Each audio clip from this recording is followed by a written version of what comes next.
നമ്മളെ വീട്ടിലെ മുത്തപ്പനുണ്ട്. ചങ്ങായി വീട്ടിൽ കൊടുക്കുന്ന കഴിഞ്ഞിട്ട് ഉള്ള മുത്തപ്പനാണ്. അവ നമ്മൾ അതിന്റെ വീഡിയോ എടുക്കാൻ വീഡിയോ എടുക്കാണ്. കുറച്ച് സമയം മുത്തപ്പൻ പറയുന്നത് എനിക്ക് കേട്ട് കുറച്ച് സമയം നിൽക്കാം.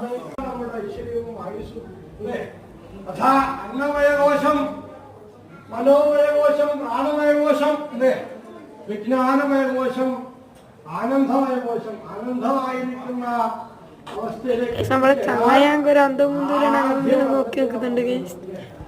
ഇതുകൊണ്ടല്ലേ ചെറുകുന്നിലമ്മ അഗ്രശാലയിലെ എന്റെ തമ്മയാത്തി മുത്തപ്പനോട് പറഞ്ഞിട്ടുണ്ട്. ഗൈസ് എല്ലാം കൂടി വീഡിയോ കോൾ ചെയ്യാൻ പറ്റില്ല. നമുക്ക് വേറൊരു പാർട്ടായിട്ട് വരെ